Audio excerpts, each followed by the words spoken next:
반갑습니다. 강튜브 스포츠 채널에 방문해주셔서 감사합니다. 스포츠는 데이터로만 판단할 수 없습니다. 하지만 최대한 많은 변수를 줄이는 게 중요하다고 생각합니다. 가장 높은 확률로 정답을 찾아가겠습니다. 영상 시작 전에 구독과 좋아요 한 번씩만 간곡히 부탁드리며 이어서 경기 분석을 시작하겠습니다.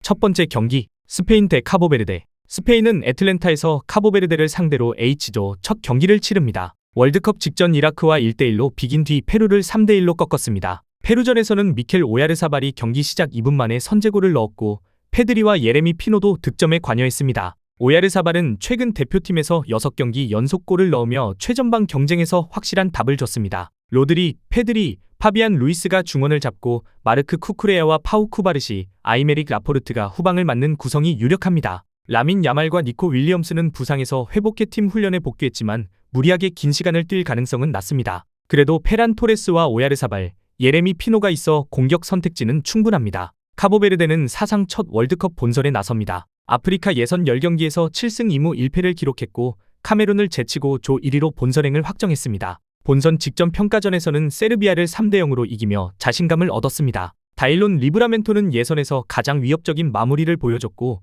주장 라이언 멘데스는 경험과 침착함을 더합니다. 케빈 피나는 중원에서 공을 지키고 방향을 바꾸는 역할이 중요합니다. 다만 로건 코스타는 지난해 전방십자인대 부상 이후 실전 출전이 많지 않았습니다. 최종 명단에는 포함됐지만 경기 감각은 변수입니다. 보지냐 골키퍼를 중심으로 수비 숫자를 늘리고 역습을 노리는 운영이 예상됩니다. 결론을 말씀드리면 스페인은 초반부터 공을 오래 독점하며 카보베르데를 강하게 압박할 가능성이 큽니다. 야말과 니코 윌리엄스가 선발이 아니더라도 로드리와 페드리가 중앙에서 압박을 풀고 오야르사발이 페널티 지역 안에서 기회를 마무리할 수 있습니다. 카보베르데는 리브라멘토와 멘데스를 앞세워 뒷공간을 노리겠지만 스페인 중원을 통과하는 장면을 꾸준히 만들기는 어렵습니다. 첫 본선 경기라는 부담도 있습니다. 스페인이 과하게 속도를 올리지 않더라도 패스 정확도와 공격 자원 차이만으로 충분히 우위를 만들 수 있습니다. 카보베르데가 전반을 잘 막아도 후반 교체 자원까지 감당하기는 어렵습니다. 최종 스코어는 스페인 3대0 승리가 예상됩니다. 추천 배팅 홈팀 핸디캡 승 언더.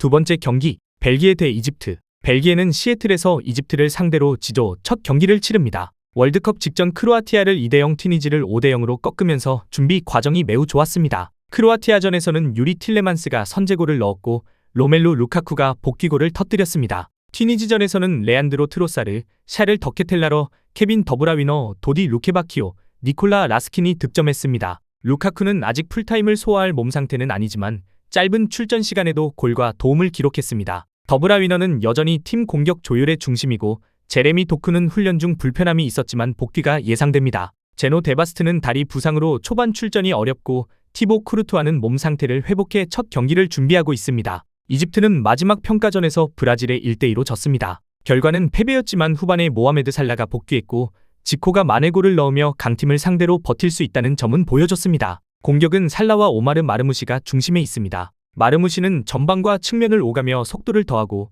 트레제게와 지조도 역습 상황에서 마무리를 맡을 수 있습니다. 다만 살라는 최근 부상 이후 경기 출전 시간을 조절해왔고 브라질전도 후반 45분만 뛰었습니다. 풀타임을 소화할 수 있을지는 아직 의문입니다. 조별리그에서 가장 힘든 상대를 만난 만큼 수비 숫자를 늘리고 살라와 마르무시의 빠른 전환으로 기회를 노릴 가능성이 큽니다. 결론을 말씀드리면 벨기에는 중원 점유율을 높이고 도크와 트로사르의 측면 돌파, 더브라위너의 전진 패스로 이집트 수비를 흔들 수 있습니다. 이집트가 낮게 내려서면 초반에는 공간이 많지 않겠지만 벨기에는 교체 자원까지 공격 선택지가 넓습니다. 문제는 벨기에 수비입니다. 데바스트가 빠진 상황에서 살라와 마르무시의 역습을 한 번이라도 놓치면 실점 위험이 있습니다. 그래도 이집트는 살라의 출전 시간을 완전히 길게 가져가기 어렵고 공격이 몇몇 선수에게 집중됩니다. 벨기에가 중원 장악력과 측면 개인 능력에서 앞서며 후반에 승부를 결정할 가능성이 높습니다. 최종 스코어는 벨기에 2대1 승리가 예상됩니다. 추천 배팅 오버. 다음 경기 분석에 앞서 여러분들에게 조금이나마 도움이 되고 빠르게 정보를 받아보실 수 있는 곳을 마련해 두었습니다. 저의 영상의 하단 댓글창을 확인해 보시면 링크가 있습니다. 누구나 참여 가능하고 100% 무료로 운영하고 있습니다. 돈을 주고 유료 정보를 이용하시는 것보다 저희 멤버방에서 유료 정보와 똑같은 분석 정보를 받아보실 수 있습니다. 다른 곳과 비교도 할 수 없을 정도로 적중률이 매우 높습니다. 초보자분들도 손쉽게 따라하실 수 있게 코칭해드리겠습니다. 멤버방 입장하셔서 함께 떠들고 즐겁게 배팅 라이프를 즐기셨으면 좋겠습니다. 무조건 당첨은 장담해드릴 수 없지만 당첨될 확률을 극대화하실 수 있습니다. 세 번째 경기, 사우디 대 우루과이. 사우디는 마이애미에서 우루과이를 상대로 H조 첫 경기를 치릅니다. 조지오스 도니스 감독 부임 뒤 팀을 다시 정비하는 과정이고 월드컵 직전 경기력은 기복이 있습니다. 에콰도르에 1대2로 졌지만 푸에르토리코를 3대0으로 꺾었고 마지막 평가전에서는 세네갈과 0대0으로 비겼습니다. 세네갈전 전반에는 무사브 알주아이르가 살렘 알다우사리의 패스를 받아 좋은 기회를 만들었고 모하메드 아로와이스도 안정적인 선방을 보여줬습니다. 공격은 알다우사리, 피라스 알브라이칸, 술탄 만다시가 중심에 있습니다. 알다우사리는 여전히 사우디에서 가장 확실한 해결사이고 사우드 압두라미드는 측면 전진에서 중요한 역할을 맡았습니다. 나와프 아라키디는 내전근 힘줄 부상에서 회복했지만 선발 골키퍼 경쟁은 끝나지 않았습니다. 반면 우루과이는 마르셀로 비엘사 감독 체제에서 세대 교체를 진행했습니다. 루이스 수아레스와 에딘손 카바니는 빠졌고 다윈 누네스가 최전방을 맡았습니다. 중원은 페데리코 발베르데, 마누엘 우가르테, 로드리고 벤탄쿠르가 버티고 있습니다. 압박 강도와 전진 속도는 사우디보다 분명히 앞서고 있습니다. 남미 예선에서는 브라질과 아르헨티나를 한 번씩 이기면서 최종 4위로 본선에 올랐지만 최근 흐름이 아주 매끄럽지는 않았습니다. 잉글랜드와 1대1로 비긴 좋은 경기도 있었던 반면 미국전 1대5 패배처럼 수비가 크게 흔들린 경기들도 있었습니다. 개막전을 앞두고 수비진도 완전하지 않습니다. 로날드 아라우호는 출전이 어려운 쪽에 가깝고 호세마리아 히메네스와 호아킨 피케레스도 몸 상태를 확인해야 합니다. 조르지안 대 아라스카에타도 따로 훈련에 선발 출전은 불투명합니다. 결론을 말씀드리면 사우디가 2022년 아르헨티나전처럼 압박과 빠른 역습으로 한 번의 기회를 살릴 가능성은 있습니다. 알다우사리가 왼쪽에서 공을 잡고 압두라미드가 전진하면 우루과이의 불안한 수비진을 흔들 수 있습니다. 그러나 사우디는 강한 압박을 받으면 후방에서 공을 잃는 장면이 자주 나오고 우루과이의 중원 압박을 90분 동안 견디기는 어렵습니다. 우루과이는 수비진 부상 변수가 있지만 발베르데와 우가르테가 중앙에서 세컨드볼을 잡고 누네스가 뒷공간을 계속 노리면 경기 주도권을 가져올 수 있습니다. 사우디가 전반을 잘 넘겨도 후반 교체 이후 체력과 선수층 차이가 드러날 가능성이 큽니다. 최종 스코어는 사우디 1대2 우루과이 승리가 예상됩니다. 추천 배팅 오버.